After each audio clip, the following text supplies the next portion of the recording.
With baby formula shortages, some have called for women to rediscover breastfeeding, but those calls have been met with outrage and attacks. How can we talk about this issue sensibly? We're going to talk about that today on Crisis Point. Hello, I'm Eric Sammons, your host and editor-in-chief of Crisis Magazine. Before we get started, just want to encourage people to like and subscribe to the channel. Let other people know about it. We really appreciate it. Also follow us on social media at Crisis Mag. We're on all the major social media channels. So check us out there. Okay, so today we have Leila Lawler coming back. She was on the podcast last year. Great to have her back. She's a wife, a mother, a grandmother. She's the author. At the time, it was the forthcoming 3-volume work, but now it's out. The 3-volume work, The Summa Domestica, as well as God Has No Grandchildren, A Guide to Reading the Encyclical Cassis Connubii. She's a co-author of The Little Oratory, A Beginner's Guide to Praying in the Home. She resides in central Massachusetts and blogs at Like Mother, Like Daughter, and Happy Despite Them. Welcome back to the program, Leila. Thank you so much for having me. Yeah, so this all started, well, I should say that the idea for this podcast all started by a tweet I made that kind of went viral, went crazy. It was massively ratioed. New York Times picked it up and a bunch of other outlets. And basically, this was about a month ago when the baby formula shortage was, there's also a baby shortage, but the baby formula shortage was in the news even more than it is now. And basically, I'll pull it up on the screen. I basically said, I have sympathy for parents who are unable to obtain baby formula due to the evil and incompetence of politicians. I would also say, and this is where I start getting in trouble, I would also say that hopefully this is a wake-up call to become more self-sufficient. God literally designed mothers to feed their babies. And as you can tell by looking at it, I was roundly ratioed. The whole woke crowd came after me. The New York Times then had an editorial where they bring up the baby formula shortage and they're attacking anybody who would dare suggest maybe women would breastfeed. It says, and this is from New York Times, the suggestion that women who sustain their babies with formula should just breastfeed is sadly not coming from the fringe. I think it's interesting. First of all, I'm not on the fringe when they want to say it like that, but I am on the fringe any other time. It was articulated by both the editor-in-chief of a prominent Catholic publication and Bette Midler, among others. Eric Sammons, the editor of Crisis Magazine, put it this way, and then she repeats my tweet. She says, this is woefully ignorant.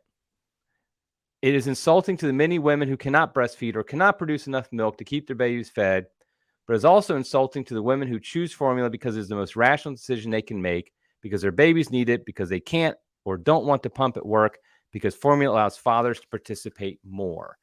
So, I mean, I sometimes I do tweet things purposely to kind of rile things up. That wasn't what my intention was here. This is simply, I was just making the point that during a baby formula shortage, it'd probably be a good idea for mothers, young expectant mothers, to really do what they can to breastfeed. Now, I just want to also state, we have 7 kids.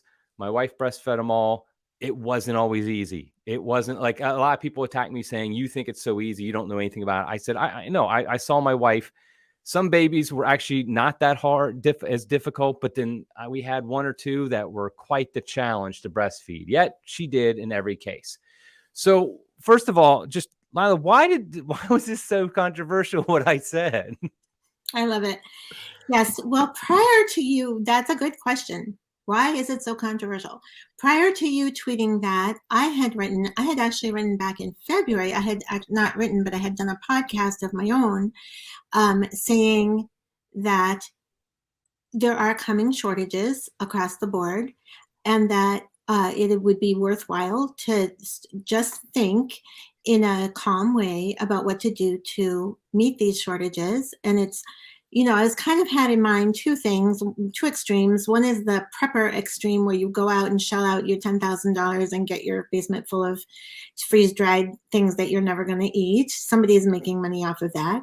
And the other is the minimalist movement, which is huge, by the way, which in some cases, I mean, I do go along with, of course, not being cluttered. And I have in my book, I have, whole sections about how to declutter. But some of these people are actually literally saying, I have 4 children and I have minimalized my pantry and I only keep enough food for a week because I can always go to the grocery store. Why should I keep all that food? So anyway, I'm trying to go a line down through the between these two extremes, and I'm trying to say, no, actually, you do need to be, prudent and think ahead. And here's how you do it. And by the way, there are also shortages of formula. And if you are an expectant mom, or if you know an expectant mom, now is the time, just as you were just saying, so this is back in February. I was saying now is the time to figure out how to breastfeed. And I put in my disclaimers. I also have 7 children. I breastfed them all. My mother breastfed me. I was born in 1960, and she faced a ton of opposition for that. That was totally ridiculous for her to think of breastfeeding me.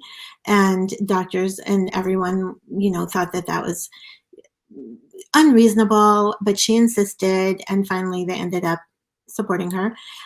Whatever, she was just going to do it. And my first child was born in 1980, and I also met with a certain amount of resistance, although there was a certain thread of natural mothering, and that was one thing. But for sure, especially in Washington, D.C., where I had my first child, I did not know. 99% of the women I knew did not stay home and breastfeed their babies. So if I hadn't had my mom to just say, yeah, of course you're going to breastfeed your baby, I probably would have had difficulty. Nevertheless, I went on to breastfeed all 7 of my children. As you say, some of them were more difficult than others, but we made it through.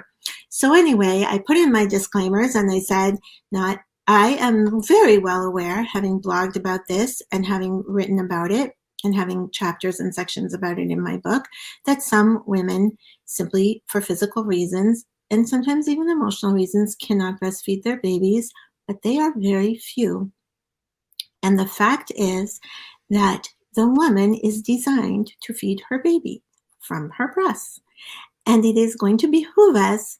There are many reasons to breastfeed, more elevated than this, but right now, the pressing reason to breastfeed one's baby is that one simply may not find the food one needs for one's baby.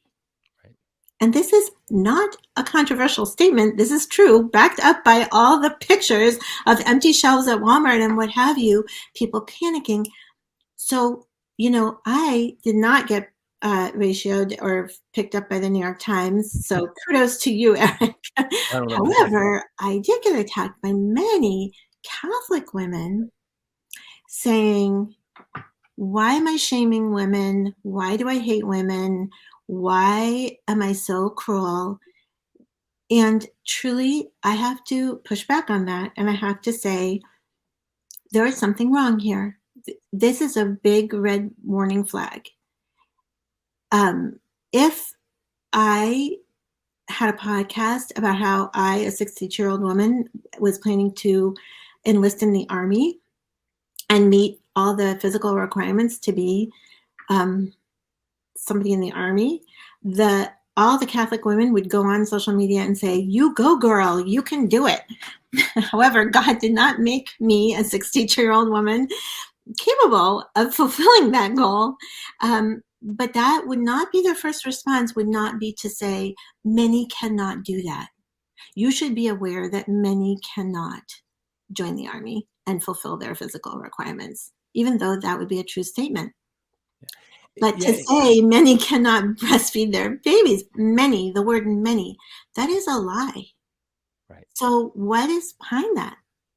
Yeah, it's interesting because that's like on Twitter, obviously, you have a very limited space that you can write. You cannot write all the exceptions and say, oh, and the caveats, things like that. You just make a general point. And that's the general point I was making. Like, for example, one of my very good friends, she has adopted a couple kids. She can't breastfeed them.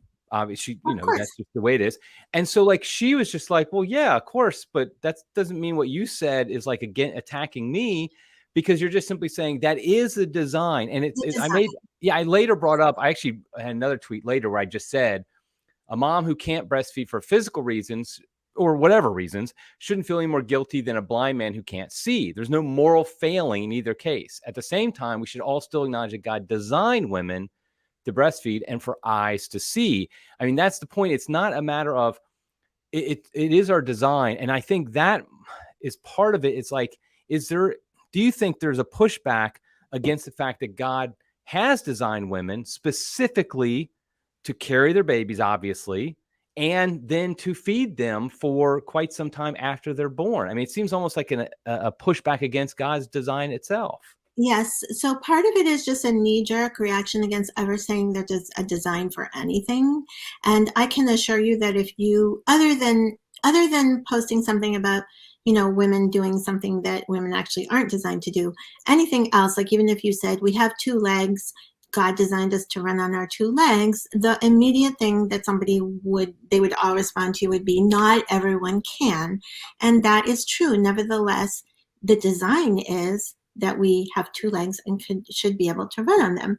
That is, in fact, how we are made. And it's a fallen world, and there are issues with our fallen world, but not with God's design. And the truth is that most women can breastfeed their babies. They can. It is how women are made. We are made to have babies and to nourish them.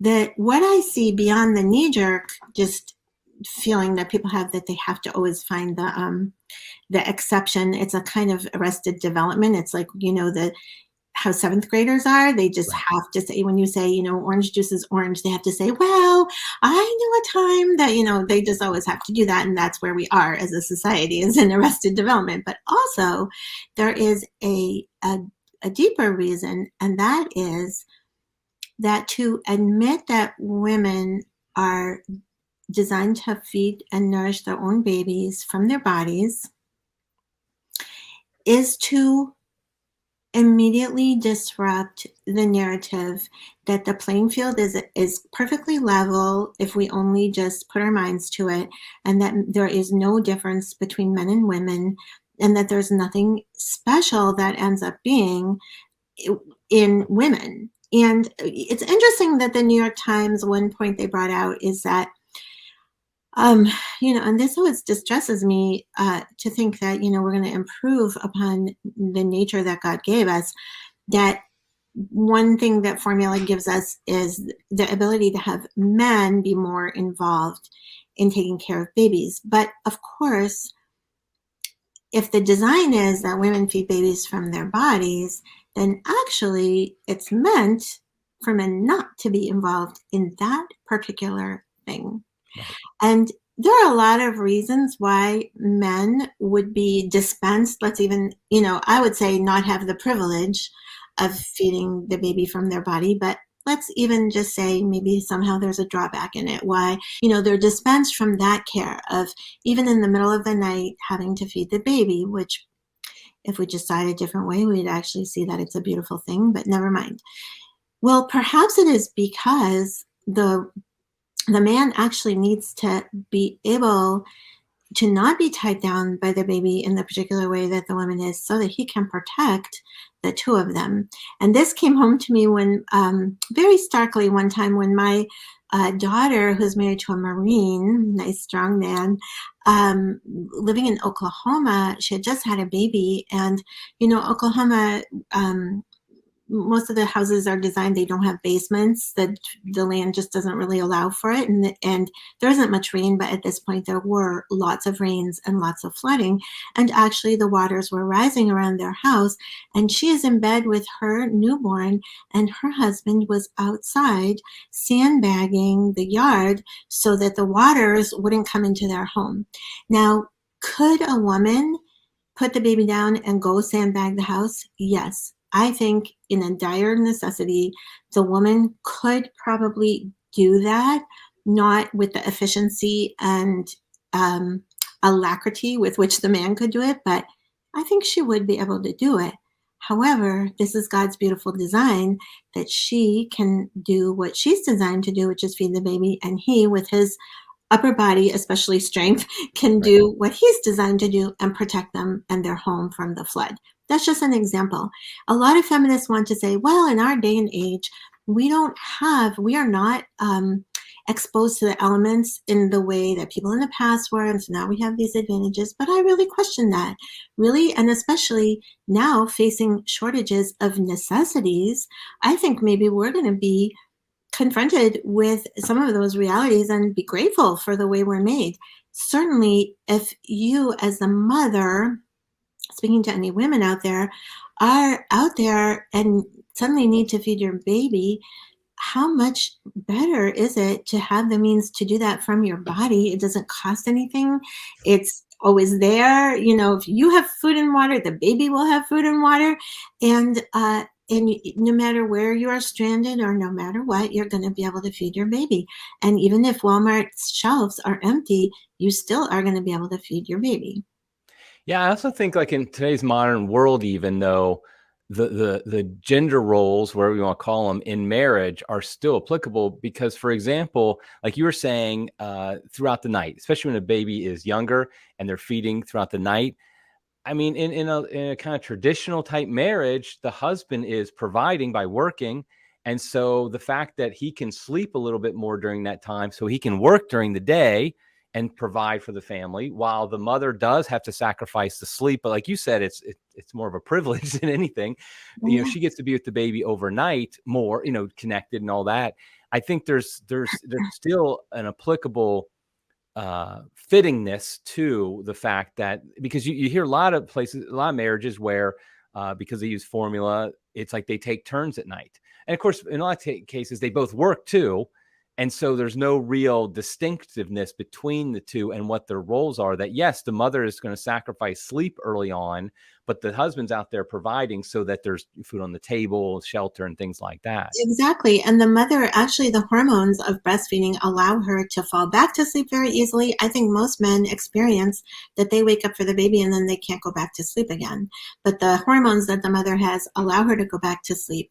In any case, the point being that it seems to me that we're always saying that we would do anything for our children, but it's very odd to me that this narrative of we should not judge anyone who chooses not to breastfeed, and it really is choosing in the majority of cases to so-called free the woman to be adhering to some outside schedule, that that somehow that narrative obtains even when formula is clearly not going to be readily available.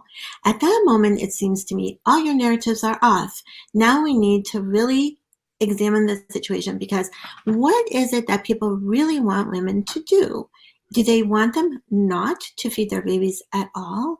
Because it strikes me that there are, simply put, two alternatives. One is get the formula if it's available, and if it's not, you're sunk, or breastfeed the baby. Those are the only two. It's not like, well, don't judge women. They have to be able to have formula. But what if they can't? What if there isn't formula? Yeah, if we're in an emergency situation where you just simply, I mean, you'd think people would say, okay, our narratives kind of have to go out the window when there's an emergency situation, because you're literally talking about the potential death of a child if there is no formula available, and that's the only thing you've been using. And so it's particularly women who are expectant mothers who are not yet, they're not maybe 6 months into it and they've been using formula for 5 of those months, but Right.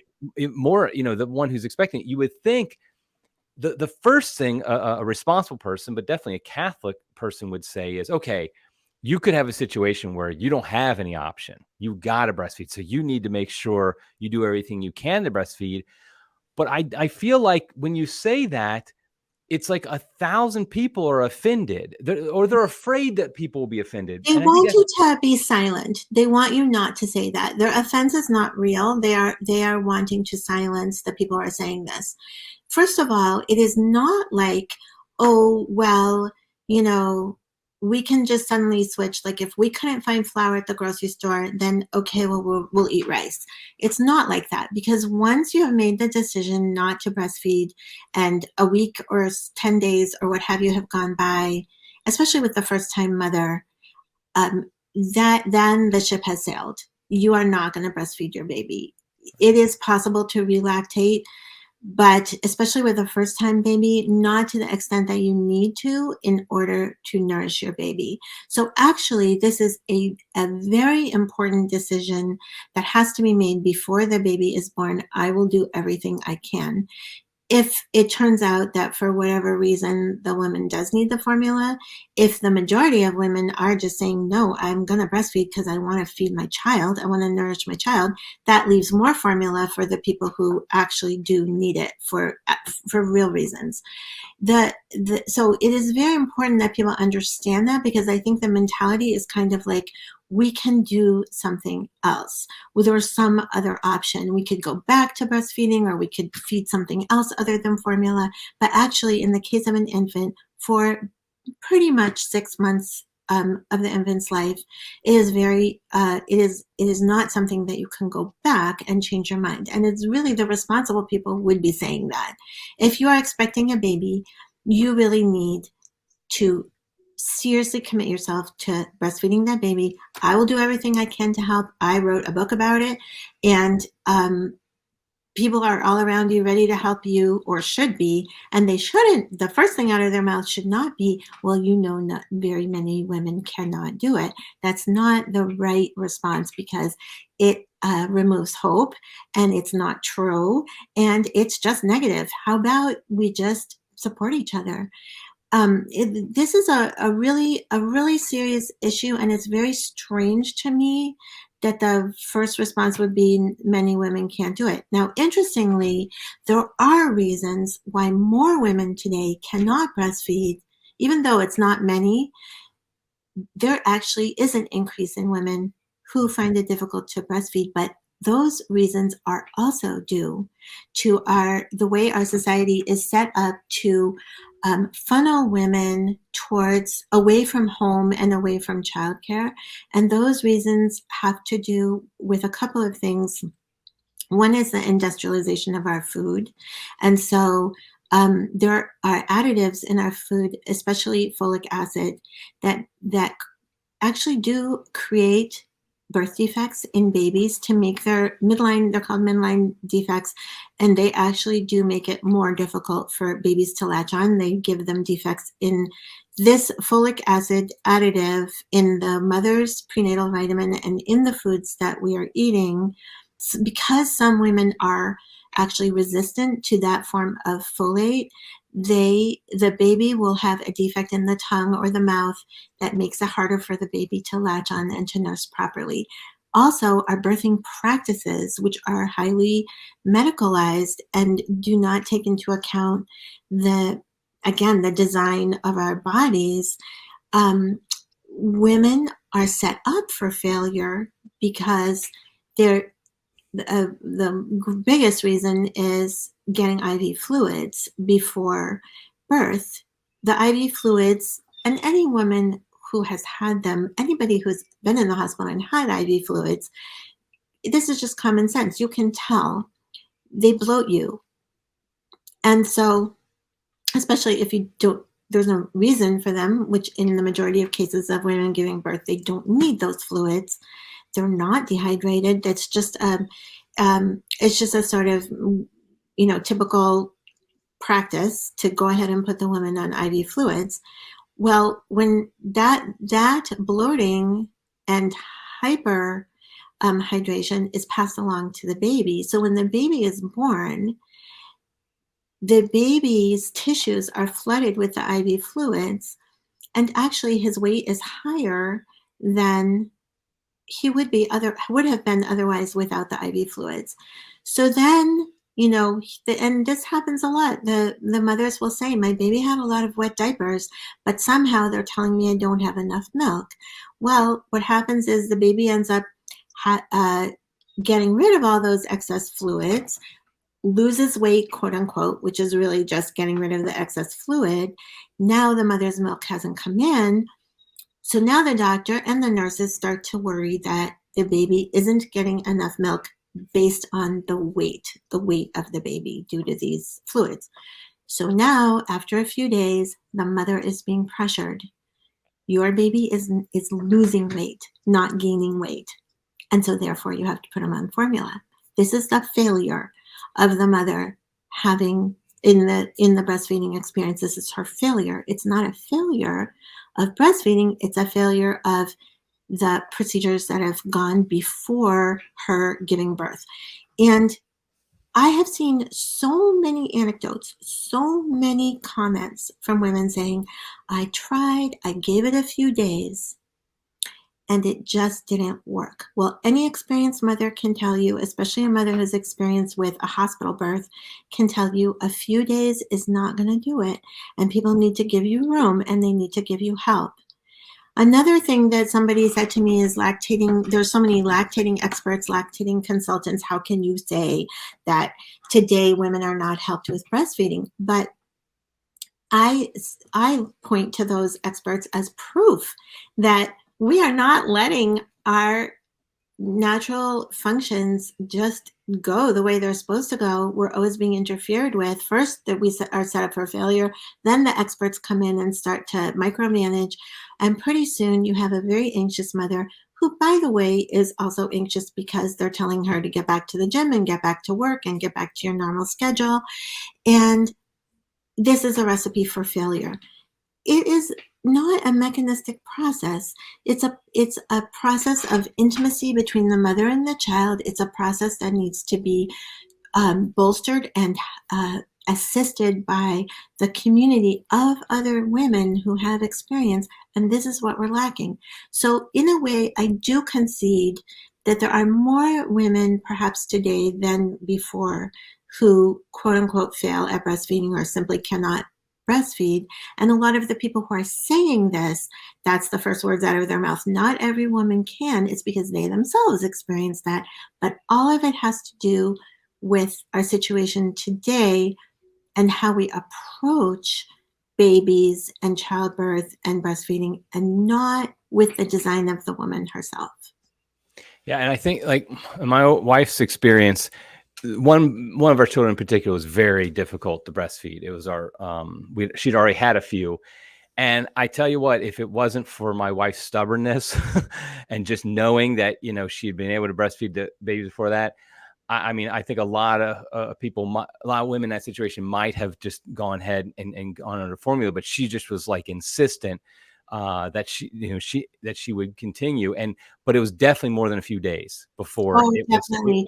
Yeah. No question about it. And especially if the baby has one of these defects, which can be corrected in most cases, but it might take weeks to figure it all out. And yes, my own experience is that if I hadn't, as I said, had my mother, but also then later, even as I was going along and even when I got older, and my seventh child was born when I was 36, I was just a little bit older and tireder. And if I hadn't had friends who had also gone through that, if the whole time, if I hadn't had friends who would come over, sit down, pick up the baby, nurse the baby while talking to me, sit in a certain relaxed, comfortable position, tell me about the night before when, oh, the baby was in the bed and then I had to move and then, the 2-year-old came in. And if we didn't have those conversations and those models and those images, none of us would have gotten through breastfeeding all our babies, because that is in fact what it takes. But let's stop saying many women can't, because that is truly unhelpful. The other thing I really wanted to say about the whole issue of why we perceive this as so difficult, and we touched on it a little bit. I mean, even your wife's stubbornness, in being determined to go through with figuring out how to solve the problem with this particular baby. What is behind all of that is a husband who is supporting her, and again, friends and so forth, and the fact that she has the day to spend, right, if necessary, sitting on the sofa with the baby and she doesn't have a job to go to because and in our case, I have a husband who is willing to support me. And we also have agreed that we are not going to aim for a super high, standard of living. We're going to accept a certain less prosperity because this is so important to us. And then that frees the woman to have the time. If the woman is realizing that she has to get back to work or there's certain obligations she has outside of the home, then it will be very difficult for her to face some of the things that crop up with breastfeeding that are normal, but make it so that you can't actually be going out and doing things out there. And that is what feminists cannot accept. Yeah, that definitely goes against the whole narrative. I know, like, for example, I knew my wife was 100% wanted to breastfeed, committed to it, but that doesn't mean when the struggles were happening, she didn't have doubts. Of course, I mean that's just the way it is. But I never once during that time, I never once said, "Well, it's okay if we just use formula." It's not that I thought there was like some moral problem, it was a sin to use formula. It was simply I knew that what she really wanted to just to breastfeed. She was just having a moment of doubt because of the difficulties. And she told me later that did help. It was like, okay, she knew that I was supportive of whatever it took to make it happen, so that she wasn't having even if it meant, like you said, that means you sit on the couch all day because that's what it takes. Then guess what? I'll get the kids out of here, because we had a bunch of little kids at the time as well, and they pull you every direction. So I get them out of here if we have to, just so you can be here quietly, whatever it takes. And I do think it's that commitment. And if you lead with constantly saying, well, many women can't, I think that starts to get into the mother psychology when things are difficult. Like, well, many can't. I guess I'm one of those many. I guess exactly. I guess I'm one. And then the other thing is, I think the critics of our position would even take another step forward and say, well, many women don't have a man to stand by them and help them through these difficulties. And again, I would say, then let us speak to women who are entering adulthood and thinking about their future. Let us say to them, this is God's design, that the child has two parents, and one of the parents is designed to feed the child and one is designed to protect. And this is actually the plan, and let us do our best to provide that. If there are cases, I mean, I think that probably you remember this case of, we've heard of such things where the mother is taken suddenly ill, there's a breastfeeding baby, the father is left with however many children, then the women of the community stepped forward and they actually took turns and they nursed the baby. They came at certain times and nursed the baby and, donated breast milk so that he could feed the baby with the bottle and so on. When there's a problem, the community steps in, but you're not going to, it's not binary. You can't say either I have that community or you can't say that people need to have that community. No, we just have to work and make decisions and choices to get ourselves the community that we need. Just the way we have to say, oh, well, if you're expecting a baby, you cannot rely on formula. And why would you? Why would you? And this goes to another question, which is just, let's even just challenge this whole paradigm of that now somehow we have entered a world where babies are always going to be fed with formula. Why is it that there's only 2 companies, possibly 3, that make formula? That is very strange to me. When we go to the store and we are buying lettuce or beef or so on, and maybe beef a little more. There are only just a few companies that process meat, and that's strange. But we expect that sometimes, our lettuce is coming from the next town over, and sometimes it's coming from Chile, maybe in the middle of winter. But we don't say to ourselves, oh, there's one company that is providing us with wheat. That doesn't happen. And yet somehow that is the case with formula. Have we looked into what formula produced by these companies is actually made of? Do we actually think that it's good to feed infants with a substance that is primarily made of soy, which is an estrogen mimics a hormone, and high fructose corn syrup? Is that actually what we want? As a matter of public health, is this a good solution? Should we even be here? Is it reasonable to expect that the feeding of infants, something that they rely on for their very existence, is going to be dependent on a supply chain that is so fragile that when the FDA suddenly looks into what is going on in these companies, that supply chain dries up? There is something really wrong there. And that was brought out to me when one of the posts that I did following up on my podcast, I elaborated a little more on my suggestion that women help other women to decide to breastfeed and do what is necessary to give them the assistance they need.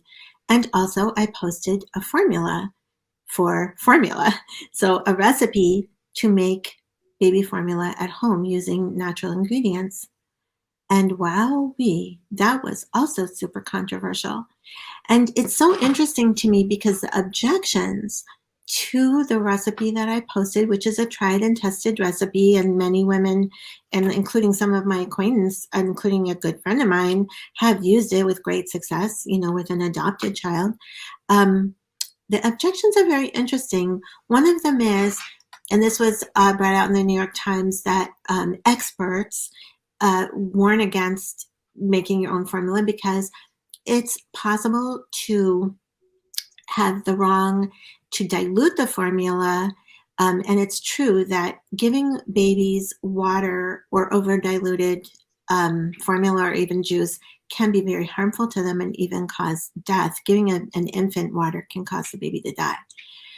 So, and the second big objection is that the water used to make this formula might not be sterilized. Well, I am here to say that people dilute store-bought formula and have diluted it for decades. I can remember my stepmother giving my half-sister's formula, and I can remember that she did not.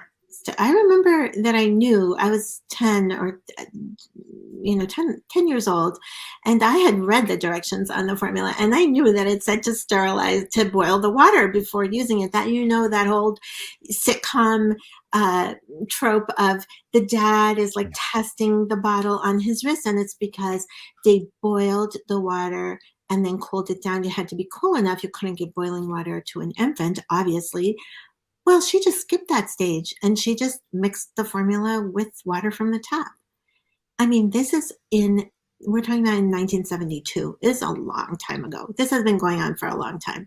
Right. And as for diluting the formula, not mixing it to the specifications, that also has been going on because it is a very tempting thing to do when you're running out of formula. It's the middle of the night or whatever, instead of running out. Now, if you are breastfeeding the baby, your body just provides the exact proper mix of all the ingredients to the baby at no cost to you and no inconvenience, other than you have to somehow get the baby to your breast. You don't even really need to be awake to do that. Yeah. But for sure, they are not telling the truth about this in the New York Times because it has been a public health issue for a long time, that the water is not sterilized and that people are diluting their formula. So why is it all of a sudden that the homemade formula is so dangerous? I do not understand that. Why is it so threatening? Yeah, it's interesting. I feel like the whole formula versus breastfeeding thing goes in waves. In the 60s and 70s, and maybe even in the 80s, it was definitely very much push formula instead of breastfeeding. I know, like my mother-in-law, she breastfed her kids in the 60s and early 70s, and it was like she was the only person on earth she felt like who did that. Nobody else did. Now, my mom, we did formula, and it was like, and it's the joke in the family, I'm the least healthy person because I'm the only person who was formula fed as a baby. But then it's like, but then I do feel like in the 90s and early 2000s, when we started having kids, I do feel like there was a push now that, okay, breastfeeding is the best thing to do. And that's still kind of the official, if you go like the CDC, they do officially say the best thing to do is breastfeeding. Yet it seems like there's such a push again to normalize formula. But like you said, I think it kind of tracks with a lot of different things where they're trying to narrow everybody down to be dependent upon the approved companies, the approved government agencies or whatever, because like you said, it's literally a matter of survival for infants. And yet we're putting the survival of all these infants, these thousands and hundreds of thousands of infants in the country, in the world, upon what, a couple companies or something like that. Like how many formula companies are there in this country that really make formula? I don't even know. I think there's 3. Okay. And I mean, because it's very strictly regulated, but again, that's just very odd to me. You could do it other ways. It doesn't need to be, it just doesn't make sense. It's true that they have to say breastfeeding is best because it clearly is best. There's no 2 ways, but you can't, even in, no matter what your agenda, you can't deny that.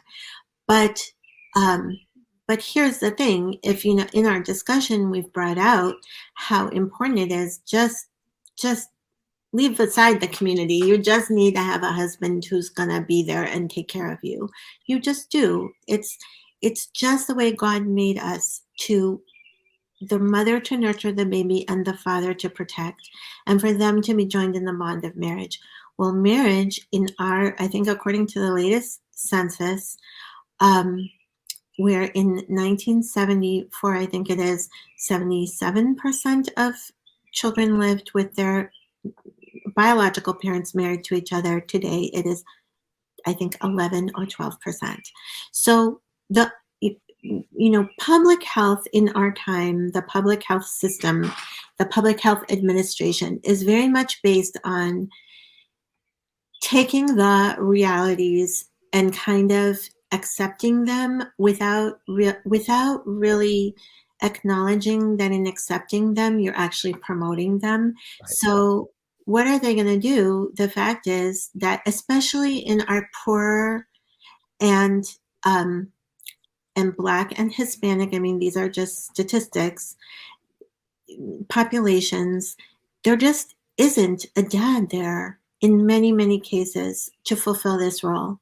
True public health policy would work to rectify that and would say, for the bare survival and health of our children, we just need this structure. And again, nobody can reasonably argue with this. There's no question that the biological mother and the biological father married to each other form the best matrix for the health and well-being of the child. But somehow we've let go of the responsibility to strive for that. And we've just so there's a 2-tier response. And the one tier is to say, oh yes, this is the ideal. But then the other tier is to say, oh, the reality is not only do we not have that, but we're not going to get it. And you know what? That's fine. Well, okay, it's fine until and it's not fine at all. But it is truly starkly not fine when there's no formula on the shelves. Now, we really do have to say, I really, like on Twitter, I really said to someone, okay, what is it that you suggest? You don't want me to say to breastfeed the baby. There is no formula. You don't want me to say make formula. Okay, guess the baby's just going to die. I don't know what your answer is. And this is the irrationality of all of these critics. Come on, step up and say what the good things are to do. Number 1, be married and have your babies in marriage. Number 2, feed your babies from your breasts, and if at all possible.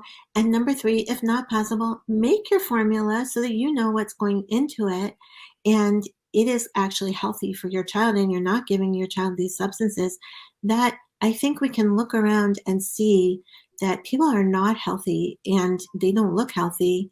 And I think I have seen studies that show, I don't have them at my fingertips, I can probably pull them up, that the biome of your whole body reacts as an infant. It becomes patterned on the substances that are being fed. And when the substances are these truly not high quality substances of soy and high fructose corn syrup, then we are really undermining the health of the child. So I think what you said wasn't controversial. I think what I said wasn't controversial. I really think that it's time to go a little bit on the offensive and say, why do people think it's so controversial to say these things? They're so self-evidently true.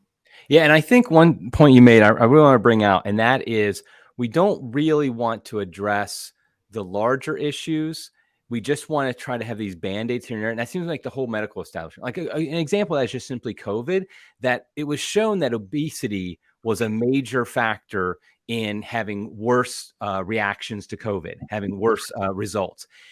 Yet there wasn't one public health official on earth, it seemed like, or anybody saying, hey, maybe we should do things to reduce obesity in this country, as far as our diet and fast food, all this different reasons that we have obesity in this country. There wasn't anything, because it was just assumed, well, people are going to be obese. They're going to eat their McDonald's. They're going to eat their sugared foods and their pop and their soda and things like that. So we're just kind of then try to fix it from there. And it's the same thing here with the breastfeeding. Well, women are not, babies are going to be born without fathers around. Women are going to be working, a week after they give birth or a couple weeks after they give birth. They're going to all these different things. So we might as well just go ahead and just go ahead and buy formula.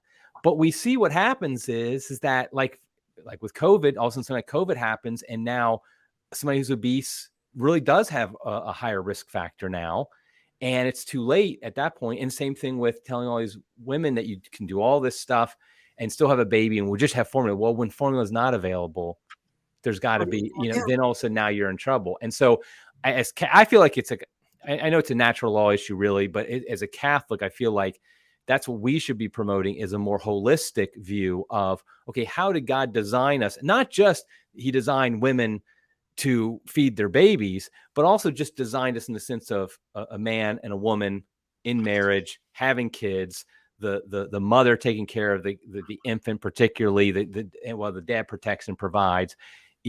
That's what we should be promoting, because that's God's design. I mean, it's literally God's design for how we should do this stuff. Right. And the time horizon is not long.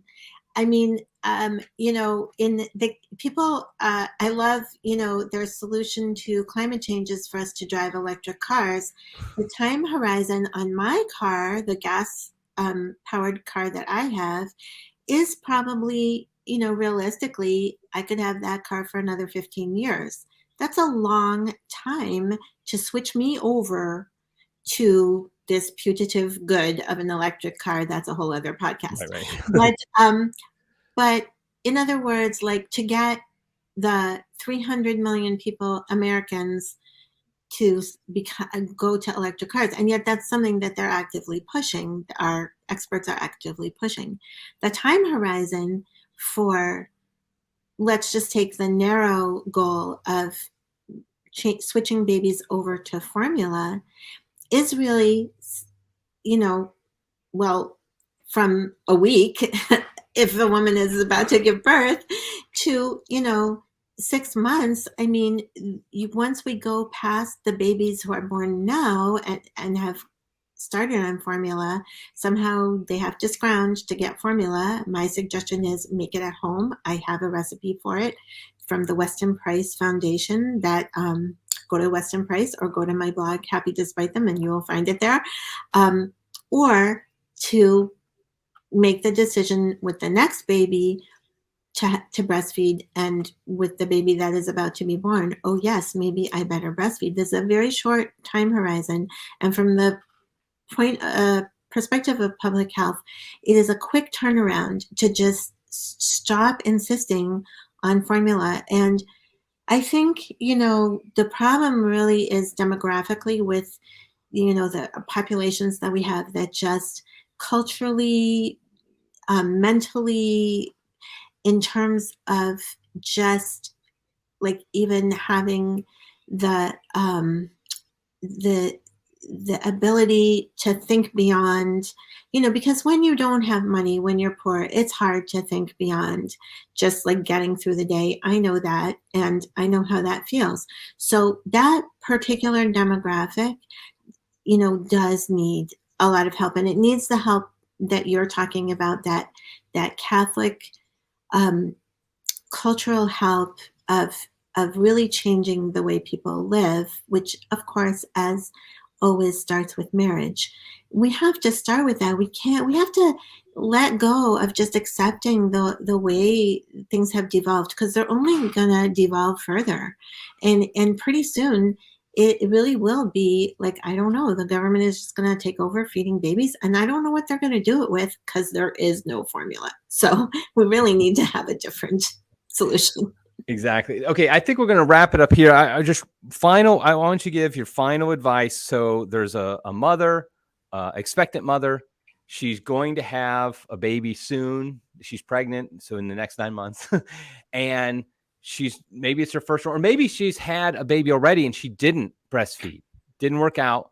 But now she is really like, maybe I do need to breastfeed. What's the advice that you give to an expectant mother like that? So my advice is, if at all possible, have the baby without taking IV fluids. You can have an IV port, but just insist, I am not going to have IV fluids, because that seriously undermines your ability to nurse the baby. So that would be number one. Number two is, when the baby is born, just insist you give me that baby right away. And there's a window when the baby is born. Just give me the baby and let me nurse the baby. Help me nurse the baby. After that window, after an hour, the baby falls asleep because the baby has tired out from being born. Oh, wah, wah. And it's hard to get the baby interested. And really, the moment is when the baby is born. But don't worry about it. It's all going to work out.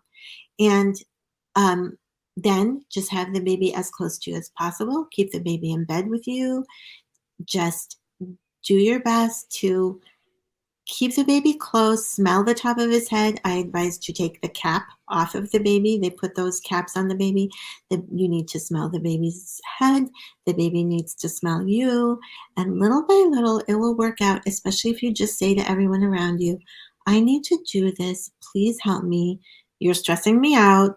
Please stop stressing me out. And then, and you can always email me at LilaMarieLawler@gmail, and I will give you advice. I have advice on my blog. I have advice in my book. And don't let people rush you. And when the doctor says, oh, your baby is losing weight, you have to say, it has literally been 2 days. My milk hasn't come in. I've heard that it takes a week, which it takes a little less than that, but let's say a week. And write to me and I'll tell you what to do. And basically, you can do it. And I say to women, you can do it. Are there emergencies? Yes. Are there difficult situations? Yes. So those can be dealt with. But once you firmly establish with everyone around you, this is happening, and you don't have any physical reason, like somehow, you had cancer and your breasts are removed or something serious like that, which of course everybody understands. But a normal, healthy woman is going to be able to succeed. So you just need to persevere. There's plenty of help. I recommend, there are, in my book, I have recommendations for sites online that help. And there's the La Leche League, which is super helpful. And, even people who are super close to those organizations still have trouble. So it's not unusual to encounter those troubles, and they can be overcome. And I think, I think women can do this. We're always being told how strong we are. And I think this is an area where we really can show our strength. And certainly the grandmothers and the experienced mothers need to step in and stop saying not everyone can do it. Stop swallowing the fact that that people are trying to thrust on you the idea, oh, you're judging. No, you're helping. People can do it. We can do it. Now, just to be clear, the book, is it the Summa Domestica that talks about that has the different things about breastfeeding in it? Is Yes, that right? so in volume 1 of the Summa Domestica, I have a whole section on breastfeeding helps. And Okay. basically, it's not that highly technical help that you would get by going, I think it's called Kelly Mom is one of the sites, and another one is the La Leche League. You get a lot of technical help there. In my book, it is the collective memory, the experience that we're sitting across the kitchen table, and I'm telling this mom all the things that I have done, that my many friends I have. So I'm in a big Catholic bubble where at 7 children, we have a small family. Right. And all the women I know who've breastfed their babies, their difficulties, the things they've overcome, breastfeeding twins, all that kind of stuff. So all of that is discussed on my blog, on the blog, and then also as a section in that book, Okay. the Summa Domestica. Okay, great. Okay, we'll wrap it up there. Thanks so much for Thanks. being on the program, Leila. This has been great. I will link to the book and your blog and things like that in the show notes so people can easily access them. And as you mentioned, if a woman's in a situation like that, she can just email. Was it Leila Marie Lawler at gmail.com? That's right. Okay, perfect. Okay, great. Well, until next time, everybody, God love you.